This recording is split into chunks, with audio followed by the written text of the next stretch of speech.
Have you ever wondered if you were compatible with the man you were with? If you're uncertain, I'm gonna break down some things that's gonna give you the clarity that you need.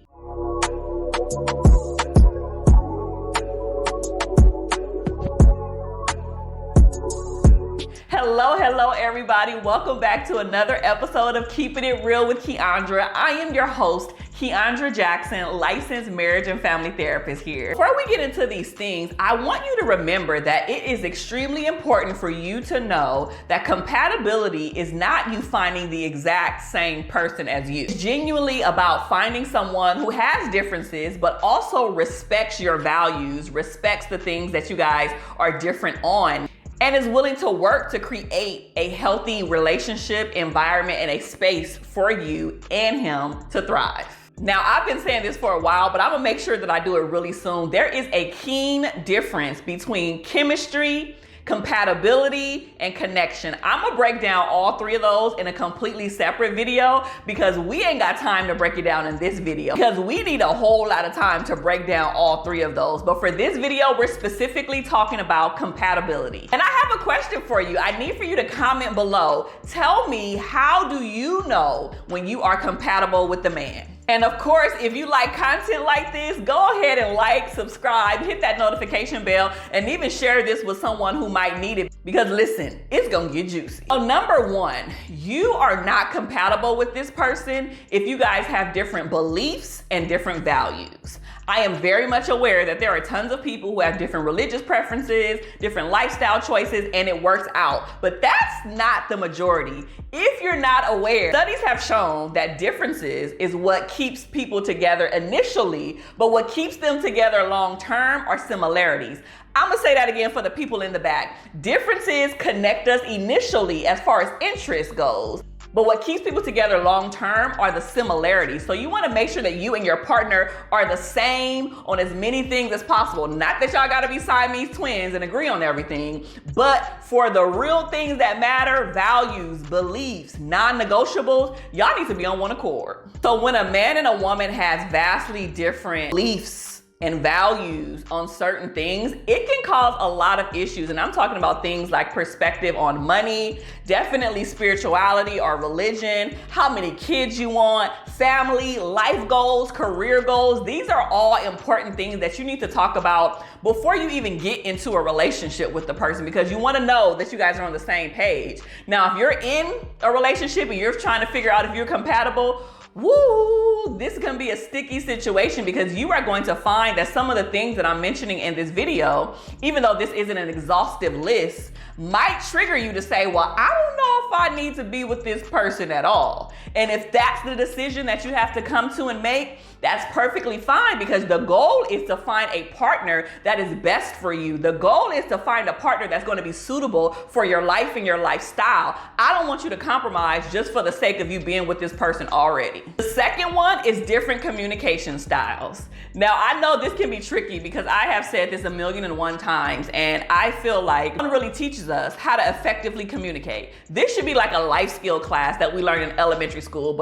But I'm gonna get off that soapbox and really hone in on the fact that different communication styles can lead to very deep issues that just make you and your partner not compatible. So if someone doesn't know how to communicate, if they don't know how to actively listen, if they don't know when to be quiet, if they don't know how to assert themselves when they need to assert, not aggression, but assert themselves, if they don't know when it's best to speak up or when it's best to be reserved, if they don't know how to problem solve, if they don't know how to cool down and have positive coping skills when things get a little bit heated in a disagreement, this is gonna mess you up. So it's important to understand that you and your partner know each other's communication style, become aware of them, know where you guys are the same on, know where you guys are different on. But even if there are differences, because that's natural, that's normal, we're two different human beings, but also learn to meet in the middle. Know that if your partner gets heated and upset, they may need to take a break and walk around the block.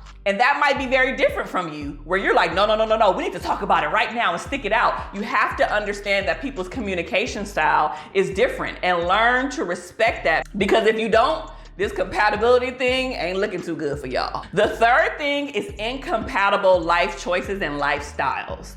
People don't talk about this enough, especially if you are someone who lives a very interesting life. You have to remember that not everyone wants to do the same things and have the same things and have them in a particular time frame. So I like to give an example of, say for instance, one person is an entrepreneur and they have a very flexible schedule. They can go where they want to go, do what they want to do, and they have the financial resources to be able to do so. So they can catch flights, they can work in Dubai for a week if they want to, come back, do all of the things. They are partnered with someone who has a more restrictive schedule, who has a regular 9 to 5, who has to check in with their boss and see if they got sick time and vacation time and all of those things. Those lifestyles, even though they can work together, they can cause some conflict, right? And this is also indicative about money choice, career choice. If you are with a partner who just wants to work at Taco Bell for the rest of their life and they're completely fine with that, they don't have any goals, they don't want to grow, they're stuck there,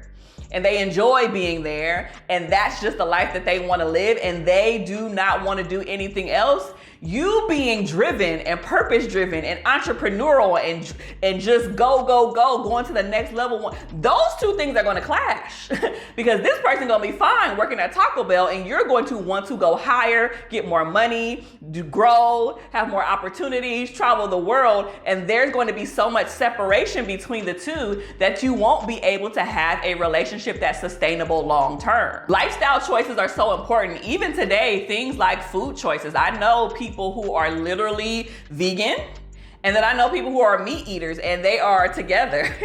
And when I tell you that that causes so much conflict in their home, it causes so much conflict because one person is like, I want a burger, okay, with bacon. Give me all of the beef and the pork. And then this other person is like, absolutely not. I'm not eating any meat, no dairy products, none of that, you know? And it causes so much discord. And so just things like that you think aren't a big deal, especially when you're in the beginning phases of dating someone or a new relationship, you're like, oh, it's fine now. Let's see if it's gonna be fine later. And number 4 is different interests. Sometimes men and women, per usual, just enjoy different things. There are some women who absolutely love sports. I am a non-sports type of girl. There is nothing that you can say or do to get me interested in sports. Now, I might go to a game or two to support you, but it's normally just to eat and for the experience and not necessarily caring about who's playing, who's winning, who's scoring, all of those things. I'm the type of girl that show up at the Super Bowl party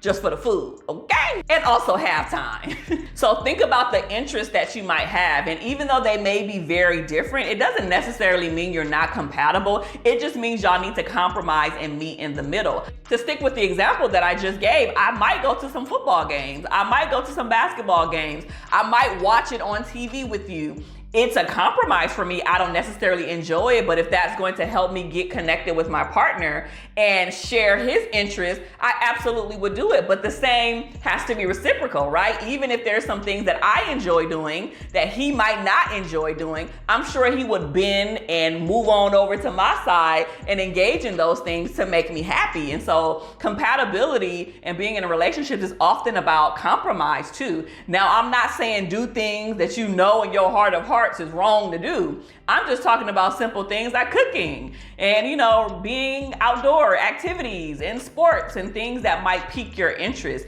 It's important to talk to your partner about those things so you guys know what to compromise on or not.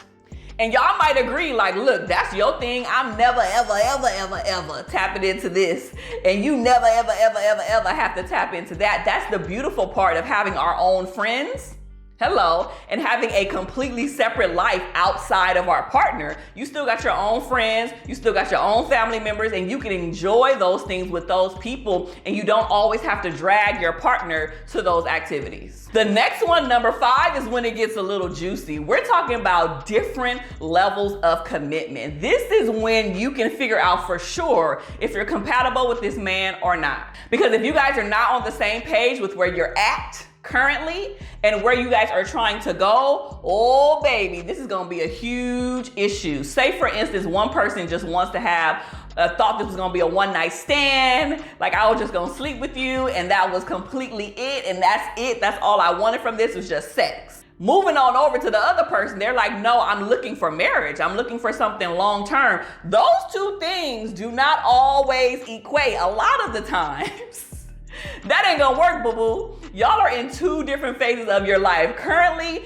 and also where you're going. And so I want to encourage you, if you and that person are not on the same page right now, with agreeing with where y'all are at and what you are doing, if you want more and they're stuck in one place, this can be an indicator that that might be the pattern of your relationship moving forward. No matter what stage you are in, you don't ever want to be dragging a person along just for the sake of you getting to a goal of what you want the relationship status to be. So baby, if you want more and he don't, it's time to let that relationship go. If she want more and you don't, it's time to let that relationship status go. Do not stay stuck with somebody just for the sake of having a warm body. Do not stay stuck with somebody just for the sake of having somebody. Do not stay stuck with somebody just so you can be on social media kikiing and saying you got a man or a woman. No, no, no, because that is going to hurt you in the long run. It is better to be single and wait well and find someone who you're compatible with, have that connection and the chemistry with, than to be out here in these streets dating wrong and making yourself be on a journey that you're gonna regret later on. And number 6, this kind of goes with number 5, but number 6 is differences towards relationships. And I'm talking about in general. If people are typically more distant, more standoffish, and other people are more like, let's dive on in, we're going to be emotionally connected, that tells you different levels of compatibility. I did a completely different video about attachment styles, but this speaks to the different attachment styles that we all have. Secured, avoidant, all of these different attachment styles, anxious. And this speaks to that. So I'll link it up here so you guys can check out that video. But understanding that you and your partner may be on different pages with this can cause some distance. If one person is open and honest and truthful and another person is like, I ain't telling you nothing, I don't know you, I don't trust you, absolutely not, Woo, this isn't just a communication style. This isn't just a commitment issue. This is much deeper than that. Last but not least, number 7 is differences when it comes to purpose and goals. Now, we talked a little bit about this when we talked about lifestyle, but this is so important. I did another video. I'm telling y'all all the videos I did. I'll link it up here too, where we talked about how important it is to know your own individual life purpose and why God put you on this earth. There's so many people who do not know that. So they are just living their life, just having any random job, just doing whatever. They don't really know why they're here. And it blows my mind that that is the case for so many people. I did a poll and a survey in my Instagram stories, and 63% of them said, I do not know my life's purpose, or I'm still in the process of figuring it out. And these ain't teenagers, these ain't young folks, these are people that's 30, 40, 50 plus, 60 plus years old. So if that's the case for my Instagram, I'm sure that that is indicative of what the general population would be as well. So knowing your purpose is important, but also knowing and making sure your partner knows their purpose is just as important. Now, purpose and job, not the same thing, right?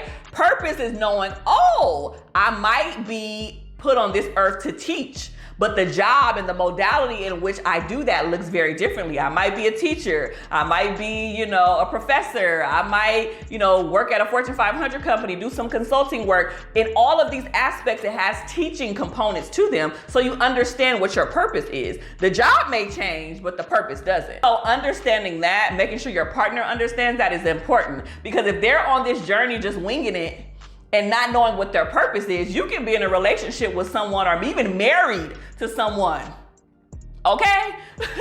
For 5, 10, 15 plus years, and then they finally figure out what their purpose is, and now you don't gel well with them because their goals are not in alignment with what you thought your life and your lifestyle would be. Now you have to figure out if you want to still stay married to this person, call it quits, or be miserable for the rest of the relationship or the marriage.